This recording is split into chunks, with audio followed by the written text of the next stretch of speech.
Hello again. This is John with WoW Support here at the Close Encounters of the Tech Kind podcast. Appreciate you joining us. Today, we're going to dive into a couple subjects that are near and dear to my heart. We're going to talk a little bit about the IoT conversation we had last time. There's a couple developments, but I want to get into how people can protect themselves from getting hacked, get your life compromised, and more importantly, I want to talk about what to do after you get hacked.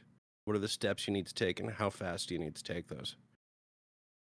Very passionate about this. I'm actually helping a number of people through that right now. It's a sad day for everybody when somebody gets hacked. But For the hacker. The hacker's probably having a decent day yeah, until he but gets found and arrested and Until tried. they find him, yeah. and I hope they find these people. It's not good. Scammers, there's a special place in the afterlife for them. They lose kneecap privileges.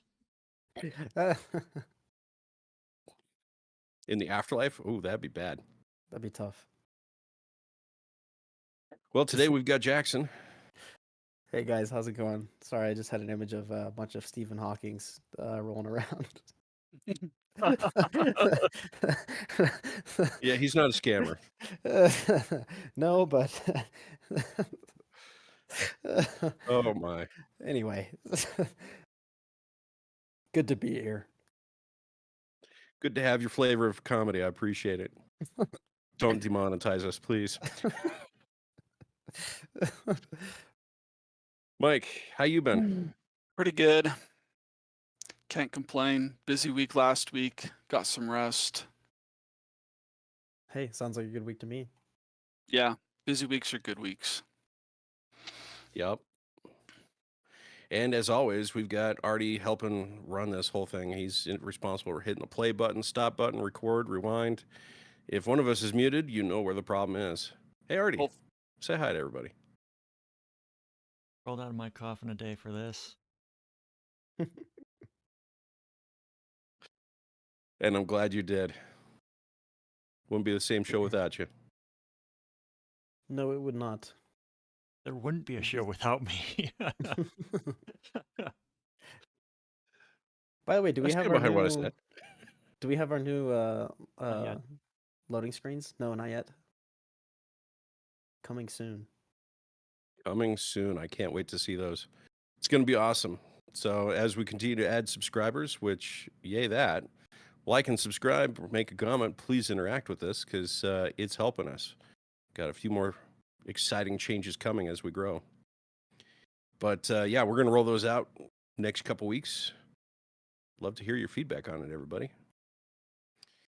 But I think our conversation today, let's jump into the IoT from last time. You know, is IoT a good thing, a bad thing? I think it's happening with or without us. Yeah, it's probably going to be our place to vote with our dollars. It's following Jeff Geerling. He does a lot of Raspberry Pi stuff. His second channel, he was unboxing a new Bosch dishwasher. He wanted to run just a rinse cycle and see if he got all the hoses and all the seals and, you know, just run a test, just a rinse cycle. And after booting up, can't push buttons while it's booting up. It's like 12 buttons. Can't push them until it's booted up. There's no rinse cycle. So he pulls out the manual, he's looking at it. You have to download an app and connect your dishwasher to the Wi-Fi and subscribe to a cloud service. They make you subscribe? A cloud service. Nuh-uh. That's crazy. No, it's funny you bring this up. I actually just got a brand new dishwasher in my apartment. Now it's some cheapo from Bosch, but I was seeing on there that like it has like you can start your dishwasher like wirelessly. I'm like, why on earth would I do that? At what point in time do I load my dishwasher and say I'm gonna start this in 2 hours and leave, and then when I'm away from home, be like, oh man, I need to start my dishwasher. It doesn't make any sense. Yeah. I don't see the use case to start off. older dishwashers just had a timer, like just press the 2-hour button and it just takes care of itself. I don't have to be there and I don't have to get on my phone to do it. But what does that mean? Does that mean that rinse cycle is a optional feature? Do you have to pay extra for rinse or? DLC. Yeah. Don't know. That- But that's what if get- I told you today you don't? That's like with the automobiles, heated seats. Well, it's Oh my God. installed, but you can't activate it until you pay the extra $50 a month or whatever it is per It's seat. literally cheaper to install it. It's cheaper for them to include it in every car than it is to selectively install it on ordered cars. Mm-hmm. So yeah, they're gonna find a way to extort that money out of us, But my dishwasher, I mean, good grief. right? What heated dry cycle? Well, that's extra. I think the dishwashers got sick of washing our dishes, and they said, I'm sick of this crap. You want me to do a rinse cycle? You gotta pay for it." They're gonna. You want me to drain the water out of the dishwasher? Oh, that'll cost you. Like getting one of those coin slot operation things added to your dishwasher. Every time you want to do a load, you gotta load in $1.50, and it just eats the money instead of just Extra food detected going into premium mode. This is what Swipe it your sounds card like. to continue. Yeah. The dystopian future when AI takes over and it goes, you know what? We're not getting paid enough for the kind of work we do for you humans.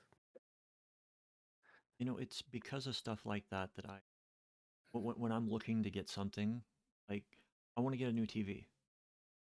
The biggest I've found is a 43-inch dumb TV. Doesn't have any smart features. It's just nice 43-inch TV that will sit there and do what I need it to do, which is watch movies. I do not need a smart TV. I do not need the extra functions. They're just like, oh, hey, you need to be connected to the Wi-Fi if you want to, just boot up. Mm-hmm. The other thing with that is like, well, I just totally slipped my mind. Oh, I was gonna say, especially on TVs. Now, I'm a bit of a movie. I don't know how you'd say that, critic. I mean, I'm pretty particular about the things that I watch. I'm very particular about the screens on which I watch them. And in my family, we've come to call it the soap opera effect. On the new TVs where they do that motion smoothing thing, it's like, oh, all these new features, like, oh, we make the picture look smoother. I'm like, I'm pretty sure the production company that created this film did all of the editing for me. I just want you to show me the dang movie. And so Give me the it's original content. oh Don't make it pretty. Don't smooth it out. Show me 24 frames a second like the artist intended. yeah. Don't try and add extra frames because then it looks like it's like got ghosting issues, or then it's like way too smooth, looks weird. Oh, it bothers the crap out of me, and I don't understand. Like other people don't see it, and I feel like I'm going crazy. I'm like, no, like you can't see it. Like, I watched so Guardians of the Galaxy 2 on a TV like that. Speaking of connected devices, yeah, you could tell they were on a sound set, and all the visual effects looked just second best compared to the live actors that were standing there. You could really just it looks so artificial. It was annoying. that was But yeah, because of connecting all the. the TVs up. Go ahead. I was gonna say, and that was because of the setting. You think? Yeah, yeah. Who Framed Roger Rabbit looked better. But having all the TVs, yeah, having all these TVs connected is just, it's a good thing for somebody. I don't think it's a good thing for us. Mhm. I don't know where in the consumer's Bill of Rights that ends up being a good thing, other than they can push new updates and get rid of the smoothing, or better smoothing or something. But Or make it default and not able to turn off. Please don't. yeah, please don't. Give me all the options. Give me all the menus. Don't hide anything. I want control. I want to be able to play with it. Mm-hmm. But I think that's where Internet of Things gets a little nuts. Artie, go ahead. Well, I was gonna say it's kind of like VLC. You got VLC installed, like pretty much everybody out there should. Talking about that media player, right? The Yeah, little traffic VLC cone. media player. Love that.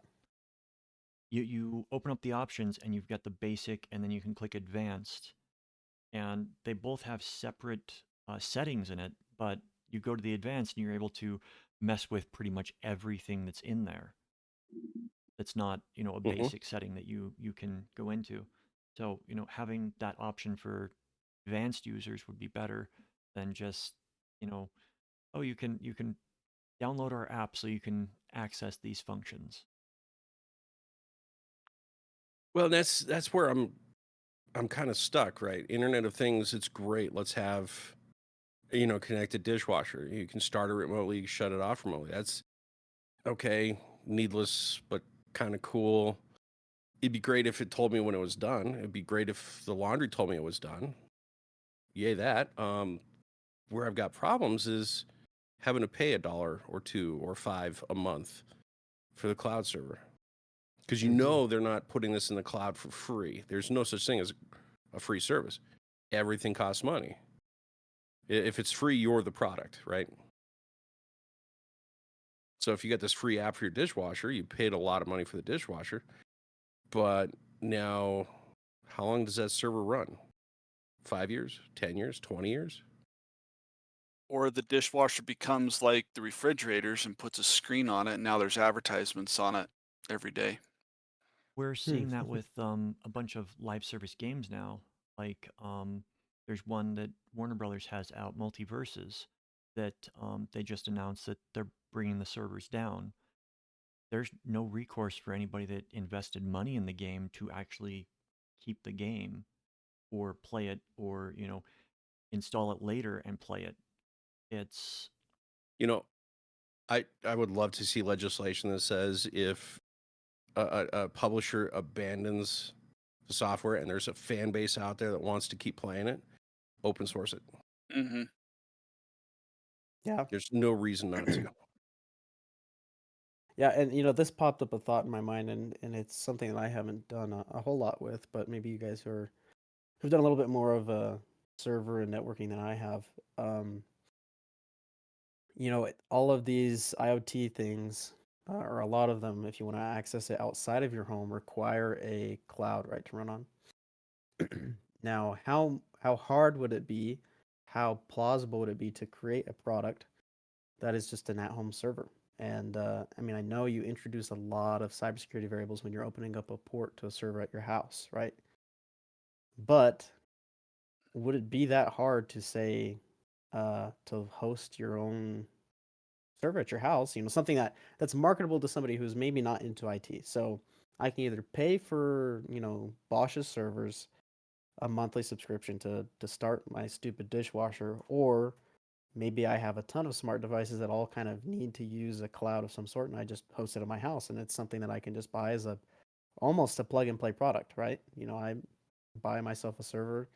Maybe there's some instructions. All right, you're gonna have to open a port on your router, and who knows? I don't know. But do you understand what I'm saying? I'm wondering what the plausibility of that is, and if that's something that maybe will happen in the future. I think you're talking more like the Plex and Jellyfin model. Yeah, kind of like that. If you've got your own movies, you've got your own legal copy of movies. I want to be very clear on that. Don't pirate movies, anybody. Bad juju happens. You can share and host that out from your home to your cell phone, or share with friends and family potentially. Again, be very cautious. Pay attention to copyright laws. But that's playing out right now because it's copyrighted material being hosted on that. Mm-hmm. I don't think it's been tested in the courts yet. I think once a publisher has decided that they're going to stop doing a tier 1 game, if they want to shut off, let's say Halo goes away and there's a lot of fans of Halo and they want to keep playing, let them. Shut it down, open source it with the ability to say, hey, just kidding, we're going to pull that back. We see it's still popular. Let's take Family Guy, the TV show. The executives canceled the show, and then 3 or 4 years later said, you know what, this show's taken off in syndication. It's made more money after it left our hands than when we had it. Let's bring it back and let's start it up again. No, that kind of brings the thing, like, say you were to open source software where a game like Halo, what happens when the open source community, they actually make it better, which often they will, or they add features and stuff, and then they decide, oh wow, people like it now and we didn't have to develop it, the community developed it. That gets kind of iffy for me. If if they release it open source, I want it to stay open source. Because people are going to start making it better, and then I get a benefit from it, and then it seems strange for that company to come back in and steal it back and say, okay, now it's behind a paywall. Let's actually set up a podcast talking about that, and see if we can get maybe a legal expert to join us. Not for legal advice, but just to tell us what's what. That'd be Yeah. interesting because there is a game I have in mind that I used to play a lot that it started out as an kind of an indie thing. They made it, they put it out there. It ended up getting picked up by Steam Forgive me, because guys. My I microphone know is dying. that at some point Steam picked it up and you could get it through Steam or you could just get it through their traditional download. And you could play like the demo version of the game, which allowed you to level up to just a few levels, and you could unlock like 2 different airplanes, and that was it, and you were stuck with that. And then if you paid the registration fee to purchase the game fully and outright and have a valid license key, then that unlocked everything, and you could play all the different things that were offered, all the different perks, the weapons, everything was unlocked. Now, even in the demo mode, though, you could play on any server on any map against other people. And so for the longest time, there was a lot of people who only ever played with just the 2 airplanes and limited weapons and whatever, and that's how they played. And then it got to the point where they finally decided that they made the money they were going to make. They weren't getting any new purchases or anything like that. And so then they just said, we're done with this. We're opening it up. And now it's free for all, fully unlocked and everything. And the maps, a lot of those maps were community built maps. I mean, they had their own core set of maps, but then there's a lot of the really neat ones and other ones. And you could host your own server. It came with the software to be able to host your own server. So all the servers that are up right now, I don't believe are hosted officially by the company.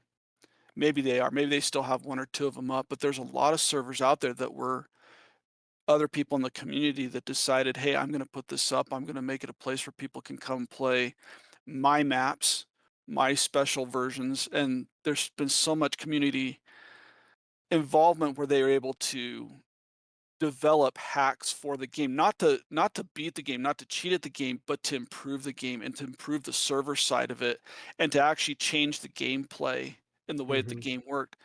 And so that's one of the places where open source and community involvement really sparkles and shines because you see people take things in a direction that the original developers probably never even considered. So, but then yeah, at that point it's like, well, who owns it? Who has the rights to it at that point, you know? Well, and I can who answer has that. control? Who gets So- to shut it down when there's violations? I mean, that's really Yeah. the big thing. There are 2 games that come to mind, or there's one company and one game that come to mind with that, and that's Bethesda. Bethesda is the company, and they've released multiple games across multiple platforms, but they have relied heavily on the community to develop patches for their games. And that there are bugs that are out there that the community will fix it before the techs at Bethesda have. And the excuse me, the game that I'm thinking of that is closer to what you were talking about, Mike, is RimWorld. There was a bunch of user created content for that that the company absorbed into to make expansion DLCs using the user base, user created things, because there was a stipulation in terms of service for the game that anything that you make is technically property of the company or can be used by the company And- without payment, which And I think I think if you set the rules of engagement like that, I think it's okay because then the community knows what they're getting into. Yeah. And that's the essence of open source. The developer, the original author, has the ability to say, no, you are taking this in the wrong direction. We're shutting this down. Mm-hmm. Yeah, there's so many things that kind of crossed my mind as you guys were going into that, but I think it's uh it's hard, kind of like what you guys were saying, that to decide whether or not you just allow the community to get in there and do what they want, or if you lock it down. But I mean, usually when you get a community who's passionate about something, and usually video games are like that, then you get positive output. Um, but when Artie was talking about how you have the developers at Bethesda, that almost kind of turns me away from wanting to buy their products. If I'm like, okay, if the community is having to fix your game, like that's kind of irritating. Like, why would I want to fix something that I know is kind of broken and you don't really care enough to fix it, so you'll just let everyone else fix it for you? And I mean, Again, like, it's if you're open and honest at the beginning, great. And that's kind of where my problem is with these servers getting shut down. You're told, here's $70 game, buy the game, and then 5-10 years later, they rug pull the server. You own the game. You get Here's- an access to a server so you can play with your friends. It was never put in the original terms that we'll shut down that server whenever we feel like it because it's our property. So drag that back to the Internet of Things with my dishwasher. Does my dishwasher then have basic functionality? Can I do a complete load of dishes as expected without being connected to the server, to the cloud? You can do basic dishes with this dishwasher. I mean, it's the advanced features that are behind the subscription wall. Mm. Got a sink, you've got soap, you've got a sponge. You can still do dishes. But that's so infuriating to me to think that, like, when you buy a dishwasher, you want it. Like, why don't I just buy an older dishwasher model that I'm sure will wash my dishes just fine, and I don't have to hope that Bosch keeps their servers open, for the rest of the time that I have my dishwasher, which could be 10, 20 years, And besides the fact that I bought the dishwasher that physically comes with all the features, I should be able to use all the features. Mm-hmm. Or it better Alright, be so let's really And if I cheap. can't, how long is it until somebody then hacks the dishwasher and says, "Hey, I figured out how to jailbreak the dishwasher to enable all the features without being connected to the cloud." Well, that gets into talking about hacking your own device, or let's say right to repair. Mm-hmm. I'm a big fan of right to repair. I bought the stupid thing. Why can't I fix it? Why can't I strip the firmware out, look at it, and make it better? Or worse yet, see what call homes there are to Put the manufacturer. OpenWRT on it and turn it into a router. I mean, This stream brought to you by my dishwasher running WRT. It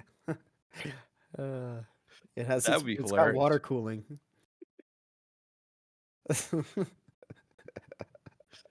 Oh, when it gets hot, it just runs a cold load.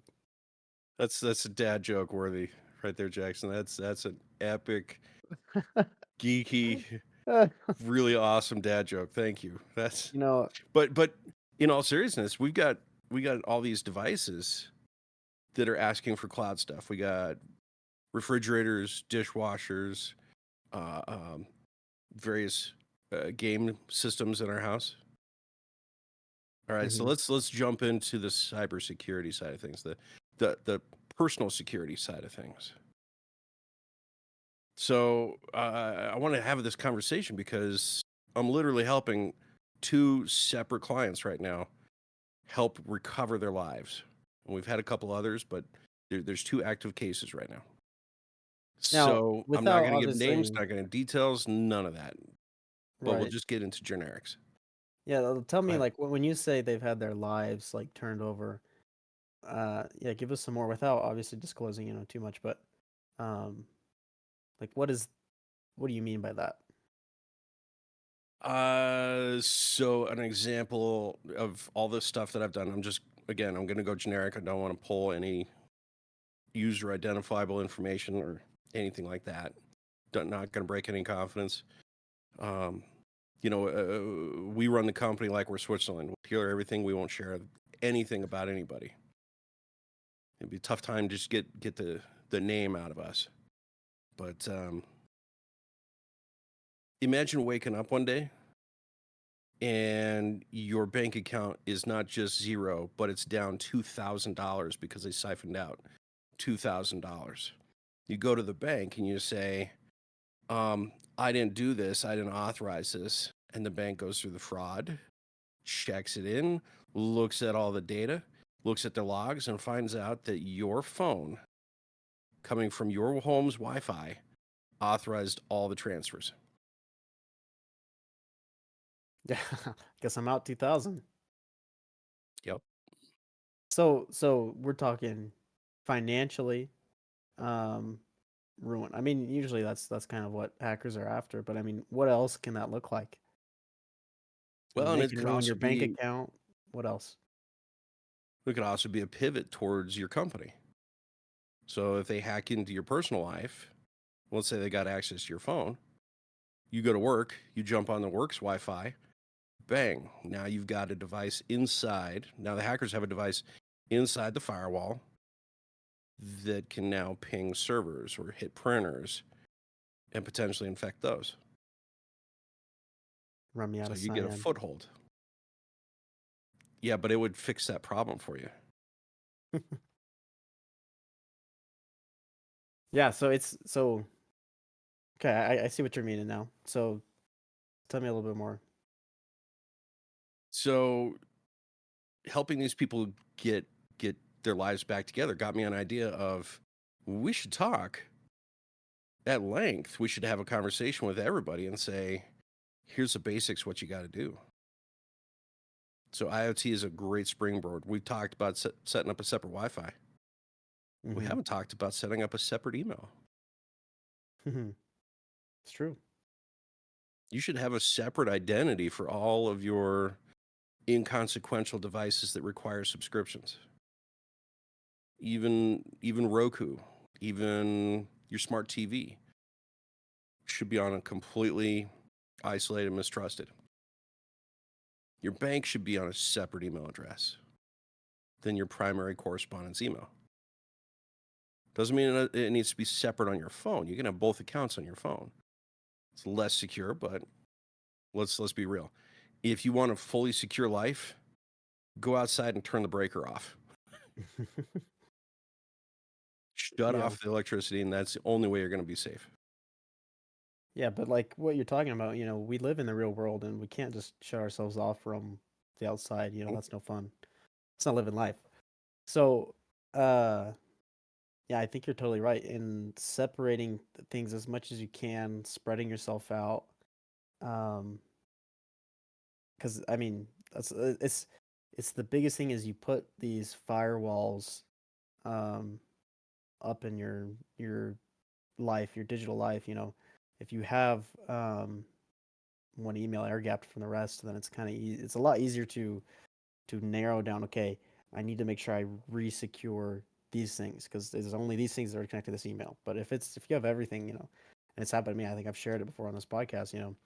I was out camping, had 7% left on my phone, no way to charge it, and all of a sudden I get all these emails. Hey, you're logged into your someone's trying to log into your Microsoft, into your Apple account, into your Gmail, into everything because I was using the same email for everything. And now I'm not, which makes things a lot easier and makes me feel safer, knowing that even if they do get into this one thing, they're not going to be able to spread laterally, at least not very far. Yeah. And that's really the trick is how do you make life less convenient for yourself, but downright impossible for somebody else to try and put the pieces together if they hack in. If you've got 3 or 4 Gmail accounts, great. Don't save the credentials in your browser. Don't memorize the passwords for these. Make it easy And for you to remember. Don't make it easy for somebody to guess. And I think that's the biggest deterrent for most people, including myself, is it's inconvenient. There's a lot of things I have to remember, commit to memory, or either I'm gonna have to write them down somewhere, store that information in a secure place because I don't trust myself to remember all of these different passwords I've created, all the different accounts, what's related to what. So what would Do you you say? do you know, just to cut you off, do you know how many people I've talked to that use one password for all their sites? I believe it's most people, without a doubt. It's frightening. I can't tell you, Jackson.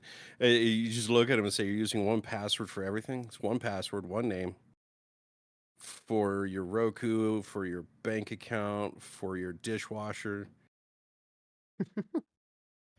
Okay. Yeah, and it's and people will always just throw out. So I want to know what you'd have to respond to this, and maybe Mike. I think Mike might know a couple of tools out there. But because I mean, I've heard it a lot. I've worked with one-on-one tech with a lot of people, especially when I worked at that repair shop. All the time we're having to help people get back into their accounts. And yeah, it's the same story. Well, I just have one password for everything. That's the only thing I can remember. Like if I have more than one, I won't remember, and then my life becomes unusable. So now I can't get in, and the hackers can't get in. Well, that doesn't do me any good. So what would you guys recommend to um, anyone and everyone that has that worry and concern, and I mean, it's yeah. What do you have to say to that? So real quick, there's a cool feature that Gmail has. You can put a plus in the name. So like we got john.kiesling@gmail.com. That's not me. Don't spam that. That's not me. Somebody else got that before I got it. You could put a plus Been sign him. behind that and say apple.com or citibank.com or just Citibank. So now your So email address is very unique to that site. And it So- Everybody has its own copies that, password. harvests it, And it has its own and password. It's its own mailbox, its own password. it's Wait, not its so- own mailbox. Not It its all own comes to mailbox, your but main it does, box. but it is its own login with its own password. Yes. Yeah. okay, wait, I haven't So if never you heard of this. copy, Tell me again. So like, give it's me a an cool example. feature. So if you Okay, have so an example, my business at gmail.com. Let's say Uh-huh. that's my primary Gmail account, right? Okay.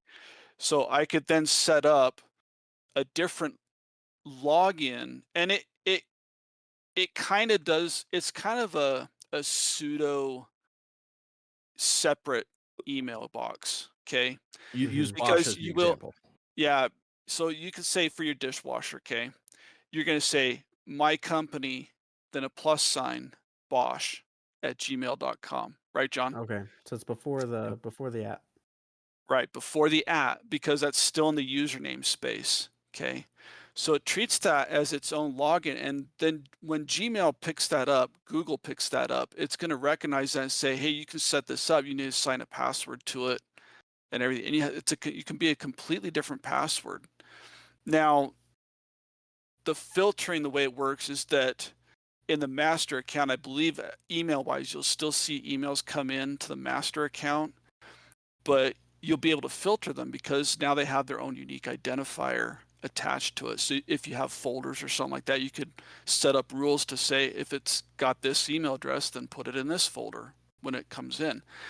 And then you can treat it that way. But the important thing though is that it does come with its own password. So you can make that a completely different password than what you use for your primary account So and change it and update it on a totally different schedule as well. so say I've set it up and I've got maybe my main in a plus Roku at Mhm. Gmail. So when I go to log into a new computer, or I'm in a private browser or whatever, and it doesn't remember my login credentials, I go to Gmail, I log in with my main account. Do I then have to enter a password in for every single one of my subsidiary accounts? Nope. No, because you'll log in for just that one account. Like, so you want to get into the Bosch account. to Yeah. manage your dishwasher or something. And let's say that you had to reset something and Bosch had to send an email that back to you because that's the email attached to your Bosch account that Mhm. manages the dishwasher. So you can log in to that account specifically and be able to get that email. Right. You don't necessarily have to be And into your it main comes account. it comes to your inbox. It It does mixes in with everything. it does mix in with everything, but it, the way that So the it's way that one Bosch inbox to manage. yeah, the way that Bosch looks at it is that my company plus Bosch at gmail.com, it recognizes that as a totally different username than Mhm. just my company at gmail.com. Right. So I've Okay. I've got two questions then for you. So if I'm logging in on a different computer, if someone has my password to my main Gmail, are they able to see those Bosch emails? Because you said it's all mixed in, right? Mhm. Yes.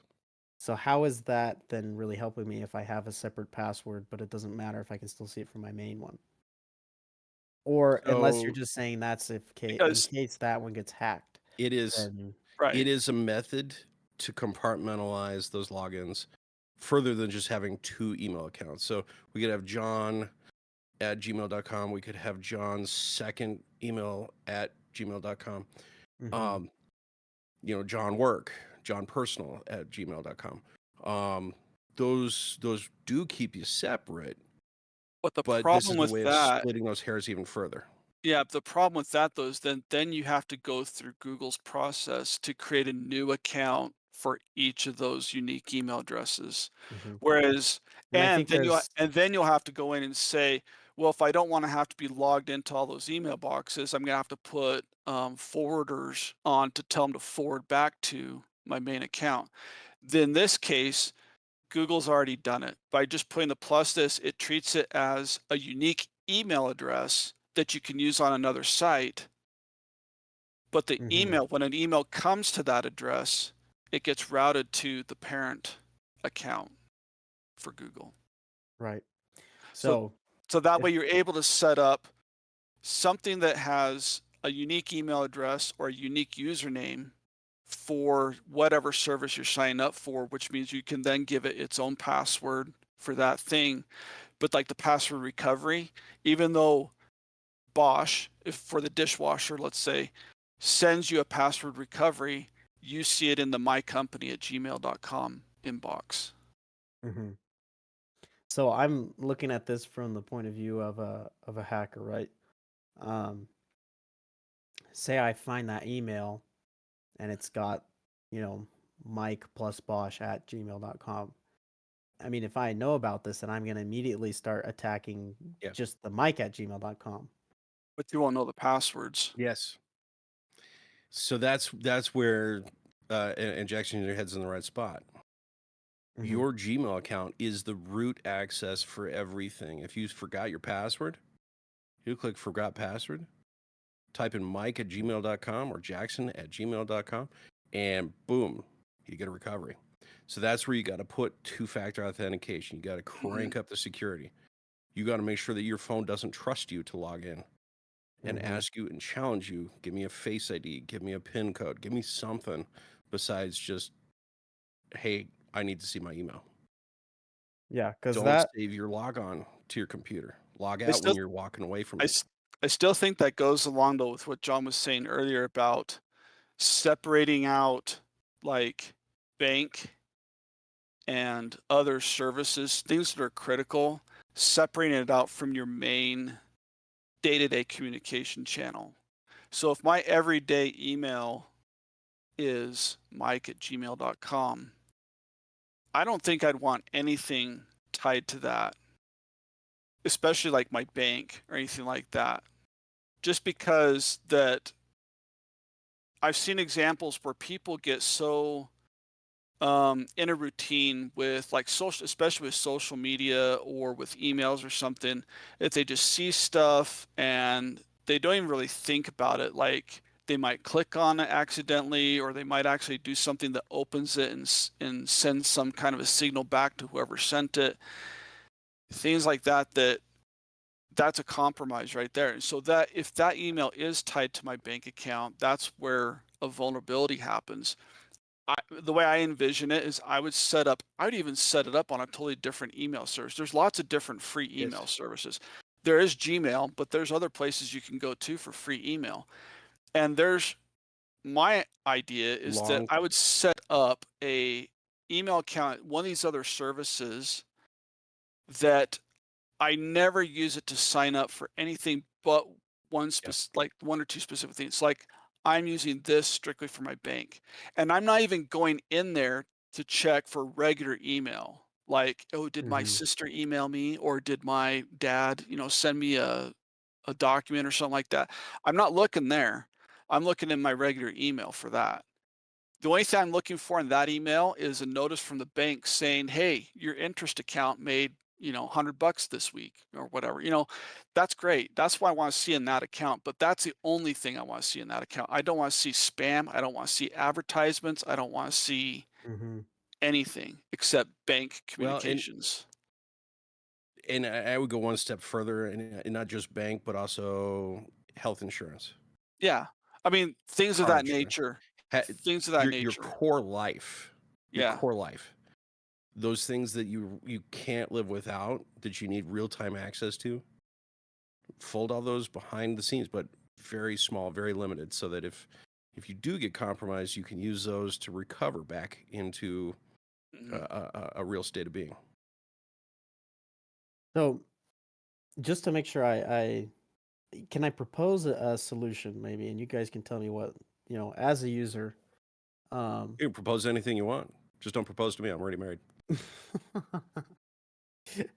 so what I would do, knowing with what you guys have given me, what you've told me, and I'm gonna take the ideas I like, the ones that I feel like would be reasonable to me, being someone who is also pretty lazy and doesn't like to set up a bajillion different passwords and different accounts. What it sounds like is reasonable to me is I'm gonna set up my personal email. I'm gonna lock that down, two-factor authentication. I'm gonna get, you know, I, that thing's gonna be hard to get into, even for me. It's gonna be annoying, but I'm okay with that because that's gonna be connected to any of my personal emails that I send between me and friends or family, and maybe a couple other things, but very limited services. You know, then maybe I have another email that's gonna be separate email, not using the plus.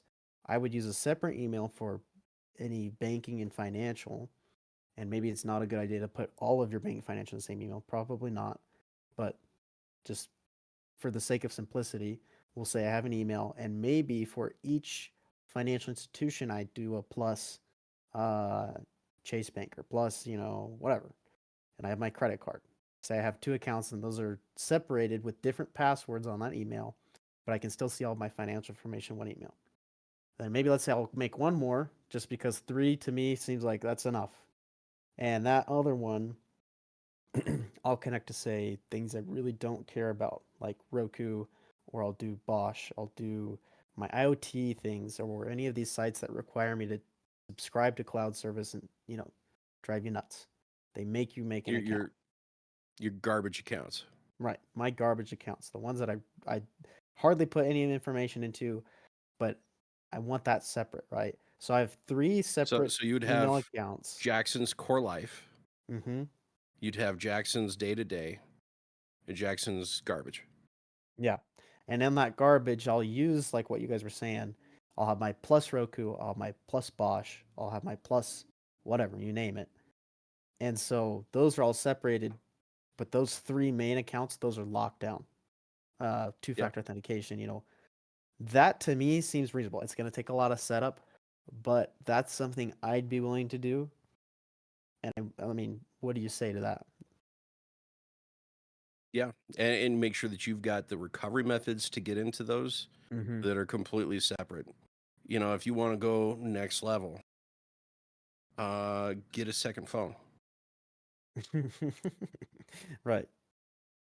I hate to say Or have a would second you phone. would you even say a second phone or even just a second SIM? Second phone, Okay. because if your phone gets hacked, and again, one of the clients, their phone got hacked, and their phone drained their bank account. Mm. That's crazy. Yeah, and furthermore, we've got another client where they took the phone into Apple, had Apple factory reset it, and it's still acting funny. Hmm. That's the technical term that they use to describe the way it's working. It's acting funny. So I mean, it's have a second phone. Doesn't even need to be active on a cellular network. Just run it on Wi-Fi. But set up those accounts separate. Put the two-factor on that phone so it never touches your primary phone. So if you do get compromised, you've got a path of recovery that nobody knows about theoretically. Yeah. So I like that. I think that's, I personally probably wouldn't do a second phone, but that doesn't seem completely, outrageous to me. If I have just a dummy phone for home that's, got just a couple accounts on it or whatever I need separate. Let me talk you into a second phone, Jackson. After you get breached, you'll want that second phone. Yeah. You might as well start now. Just go get a cheap phone, buy it outright from a reputable dealer. Yeah. Even T-Mobile or Verizon. Just buy the phone. Don't activate it. Get the cheapest model you've got that's Android, or I don't want to say buy a cheap iPhone because that's an oxymoron. It's not a thing. But have that second phone and be ready to use it. Have it just on standby. Don't put it in the sock drawer and hide it. Use it. Okay. Keep it up to date. So tell me why do I want the second phone, I guess? I mean, if you how is got that second phone recovery going to emails, help me? Yeah, go ahead.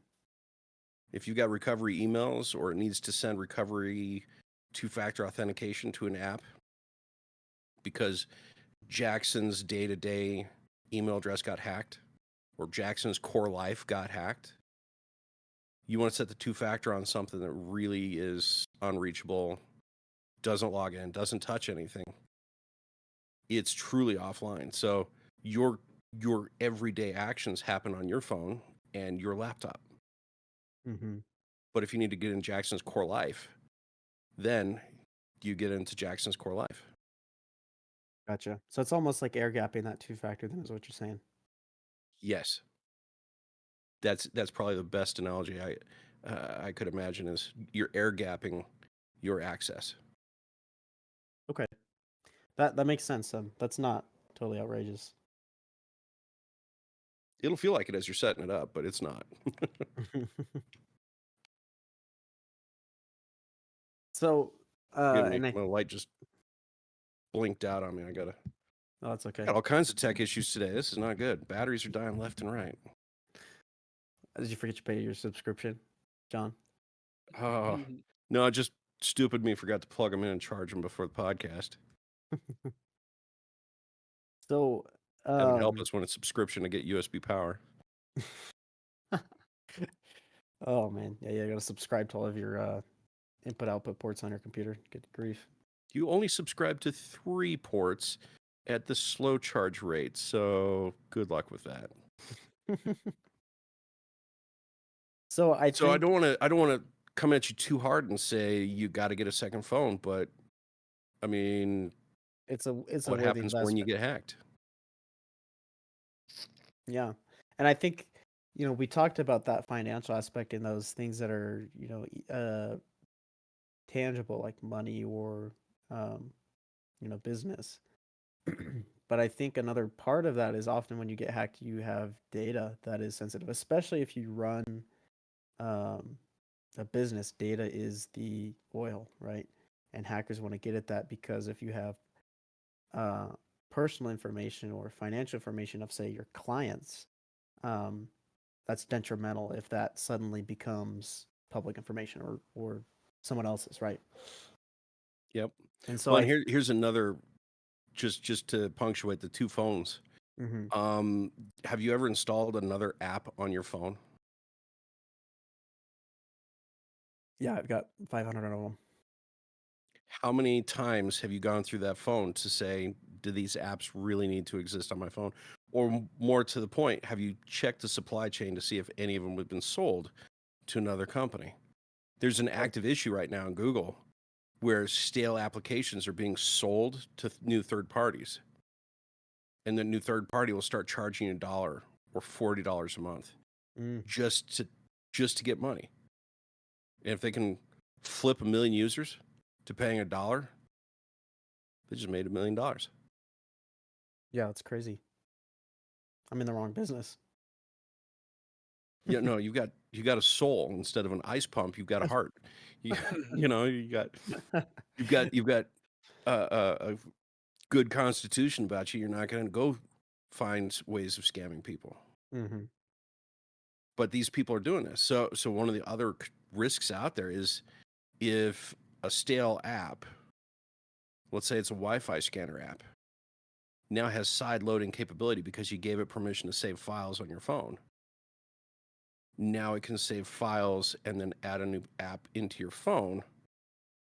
Maybe. It's in control of a third party. So your secondary phone should have no apps except for the authenticator, like the barest of minimum skeleton phone. It's the least chance of getting hacked. It's a two-factor authentication machine. Yep. It is your key to your identity. It's access to your core business, your core life. And check it. Don't set it and forget it. Check it all the time. Right. But one thing I wanted to maybe also point out with that is if you've got data and that data becomes inaccessible, I think we've talked about it before. I don't know if we've talked about it on the podcast, but that kind of brings into the difference of, if you're talking about total recovery, you get hacked and your digital life is gone. You have to recover that data somehow, or hopefully you have a way to do it. So that kind of brings up the difference between redundancy and backups, which I know we've talked about redundancy. Before. And it's something I know a decent amount about, but if you had to define the difference between redundancy and backups, what would you say to someone, because I think there's kind of two different definitions. There's redundancy and backups for an individual, and there's redundancy backups for a business, because it's a very different scale. Redundancy. You print off 2 copies of your thesis. You and a friend drive from your university back to your house. Separate cars. That's redundancy. Mm-hmm. Backup. You put a copy of that thesis in a safe deposit box at your bank. Now it's offline. You can't get to it. Nobody can get to it. It's there just in case you need it. Mm-hmm. And if I update the live version, that one doesn't get touched. Correct. So your backup is stale as soon as you update your data. But you driving with your friend in 2 cars from school to home, if you make an update, you're going to give your buddy an update at the next gas station and say, here's my new data. Mm-hmm. So redundancy is a duplicate that's live. A backup is a duplicate that's not.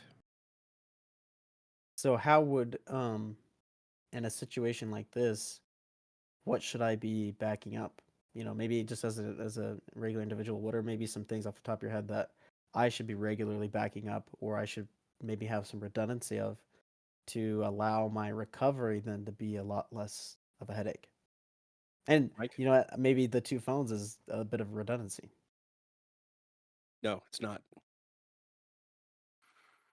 2 phones is a little bit of redundancy, but it's more insurance than it is anything. Okay. If the 2 phones were an exact clone of each other, then that would be a redundancy. Yeah. Okay. If That's both right. had the same authenticator app on them, if both of them had the same Right. bank apps, yeah. The idea with the 2 phones is that you're basically adding another gate in the way that has to be authenticated and bypassed in order to do something with super sensitive information. So you've essentially changed your 2-factor authentication into something more like 3 or 4-factor authentication. I have to authenticate on my regular phone, but because this is my super secret bank account, I also have to authenticate on the other phone also, in addition to, kind of thing. So What's your thoughts on backups there, Mike? I was kind of thinking along the same things, is that one is to keep you running. The redundancy is to keep you running in case something fails. So we talk about this a lot in hardware, that maybe we'll set up 2 firewalls or 2 routers or 2 something, for like a network. Okay. And while both of those devices are turned on and switched on, it could be set up that one of them is really just doing all the work and the other one is sitting on standby. And then for whatever reason, the primary decides to overheat, or a memory chip on it decides to fail, or something else goes pop and lets the blue smoke out. The other one detects this, that, hey, that guy just went offline. I need to pick up the load. I need to be the primary now and keep things running. And so for a business, that's very good, because you got all your employees working. They're doing their work. A lot of it's cloud-based. It's on the internet. And if they lose their network connection, nobody works. And you don't want to have to send your employees home because there's work to be done. So that's a fail-safe to keep you running. Okay. Now you could have your file server set up the same way. You could have a primary file server and one that is doing an active live backup, if you will, of what the primary file server is doing, so that if the primary file server goes down, the other one detects it and it says, oh, the primary file server is down, now I'm the file server. And there's very little, if any, data lost, and people can keep working on their files and keep going, right? A backup, on the other hand, requires that you make an action to say, maybe at the end of the day, or however often you decide to do it. Maybe it's the end of the day, maybe it's once a week, maybe it's once a month. It just depends on the type of data you're handling. But it I've also seen them depends every on 20 minutes. how much data can I stand to lose before it cripples me. Okay. So once a day might be enough for some companies. And like John says, once every 20 minutes might be necessary, because they can't stand to lose even a couple hours worth of data. Okay. And with that, if something fails, then someone has to make a process of taking the data that was backed up and restoring it in such a way so that everybody can use it again. Minus, of course, whatever was lost in that time frame between the last backup and when the actual failure occurred. So you might lose 15 minutes worth of data, or you might lose 2 days worth of data if it's like a weekly backup or something. So that's why you have to analyze your data and everything. But there is a process to recovery, and that takes time. And you also have to factor that in and say, does my business, can it afford to be down for that amount of time while my tech people work on getting things back up and running? Yeah. Well, And and with home users, it's going to be photographs. It's going to be home movies. It's going to be tax papers. It's going to be all those sensitive documents that you have in the course of life. You don't make a lot of that every day. So you could do a backup even once a month might be good enough.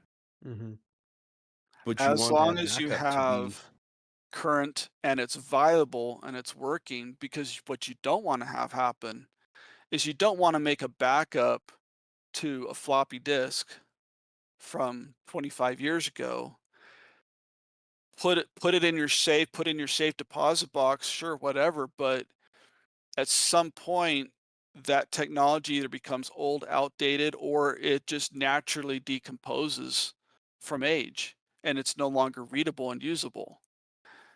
So making a regular don't use backup thumb that drives. you Oh my gosh. you can use. Thumb drives are great for short-term stuff, but they do wear out.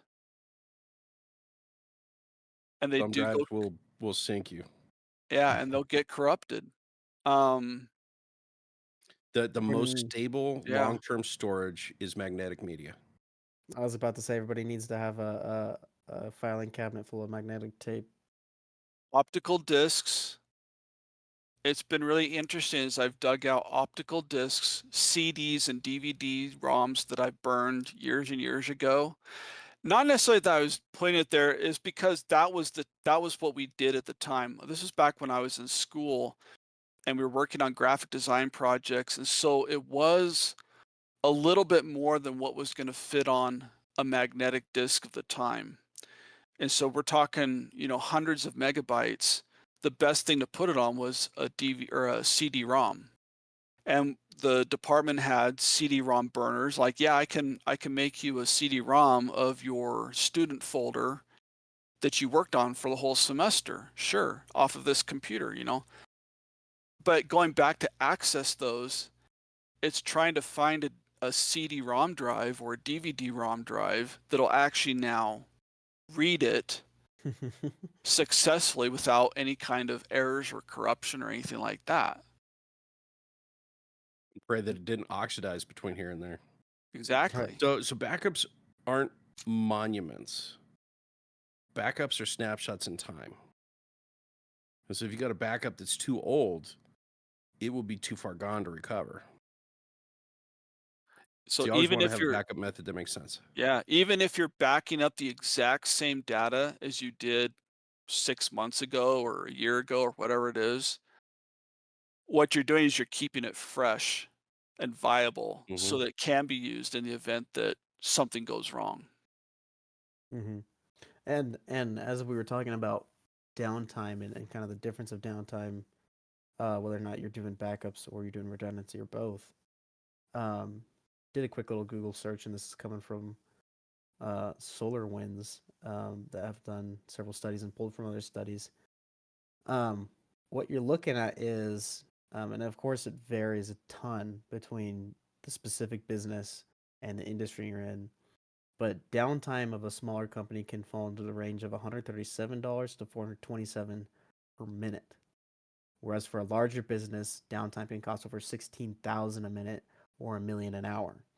And we can see that in effect when you see these large companies like Apple, Facebook, or Delta Airlines. And they've got a few examples. In 2015, Apple lost approximately $25 million over an outage that lasted 12 hours. In 2019, Facebook had a 14-hour downtime that was $90 million in the hole. And in 2016, Delta lost almost $150 million during just 5 hours of downtime. And those are even older points. And I think I'm sure there's some data out about, when there was the whole CrowdStrike incident, there were tons of outages. And I think the airline business was one of the bigger ones. And it'd be interesting to see just how much was lost with all of that. On that note, recently over the weekend, Heathrow Airport had a fire. I mean, this is not really even data related. Like, we talk about the CrowdStrike thing, that was something that was like a digital computer related problem that caused the problem. But not even computer related. There was a fire at Heathrow Airport that shut down the entire airport for an amount of time that flights could not get in to land at Heathrow. And it'd be interesting to see if the somebody has largest airport. Yeah, it'd be interesting to see if somebody's compiled like what that actually ended up costing in terms of revenue for those airlines that couldn't, connect I flights guarantee you. Yeah. I guarantee somebody knows that number. Yeah, I'm sure someone knows that number. Especially the insurance company. Uh-huh. But yeah, that's just an instance where, So I think you go ahead, yeah, Mike. that, we've been talking about cybersecurity and losing it, but you also have to remember there's the practical side of, a home user. What if I have a house fire and my computer melts down in a house fire? Do I have a backup off-site that's Well, going and to be that's kind viable? of where I want to. You got to take that risk analysis. You sit down with your insurance agent, and your insurance agent says, "Do you want full coverage or just liability on your car?" Do you want flood insurance? Do you want tornado insurance? Is that a thing? You want what kind of level of protection are you looking for? And once you figure out what you're comfortable losing, what you're comfortable spending, now you can figure out your backup plan. So I did work with a law firm, and the directive that was given to him was given by somebody who didn't understand technology at all. They said every minute down costs us $5,000 because they had a whole team of lawyers, they had a whole team of paralegals, and so they could not be down. So we walked in on a server. This was a $57,000 server. Let's Did you break say a that car? down into. Was that a nice car you said? Or just a server? No, just the server, and let's it 1.25 terabyte of usable drive space. 1.25 terabytes. That's it. 1,200 gigs. It's how the hard drives were configured. It was the redundancy. It was the recovery. It was the backups. It was designed to prevent $5,000 a minute loss. So, you know, you got to have some responsibility when you're crafting these decisions. And unfortunately, the people that designed that server before we got to it, they weren't playing with, they weren't playing devil's advocate properly. So they put their kid through school in the process. Minutes. Oh, we got the 2-minute warning.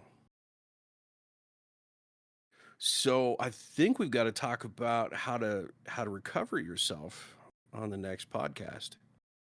So we've given some basics, how to set yourself up, how to be safe. I think we can explore this a little bit more. I mean, there's more to it, but effectively, just to kind of recap this, and Jackson, check me, make sure I'm not forgetting something. You want to set up your core identity with core apps in an isolated email with an isolated authentication system. And then you want your day-to-day correspondence to be in a separate place. You can use the same computer, but you don't want to use the same phone. You don't want to use the same keys to get into the things. You want to maintain that separation of your core life that you use to recover everything, your finances, your insurance, your health. And you want to have your personal correspondence in a different space so that if you do get hacked, they don't have the tools necessary to take away everything of yours. Did I summarize that good enough? I think so, yeah. And make sure you have copies.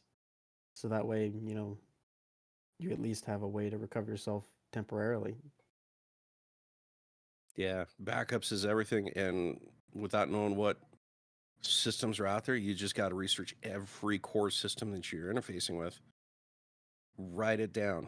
You know, that's probably the number one about face we've had on the internet. Mike, you remember when we told everybody don't write it down? I remember that the vision that went through my head was the scene from War Games when David Lightman deliberately gets himself sent to the principal's office just so he can pull out the little, you know, drawer on the desk and take a peek, like, ooh, what's this week's password for the school computer? And it's written down. All the passwords are written down, then crossed out, new ones written down, crossed out, and everything. And so I remember it was don't, pencil. Yeah, don't write down the passwords because, you know, somebody might see your passwords and then they'll be able to get on your computer. And I remember that. And that was the thing that back in the day. Now, writing it down is possibly the safest. You can't get a hacker from Russia or North Korea or anywhere breaking into your piece of paper that's at your desk. I need to go find I need to go find a camera. Yeah, I need to go find my wireless notebook. I gotta bring that in and show it to you guys. Now that would be cool.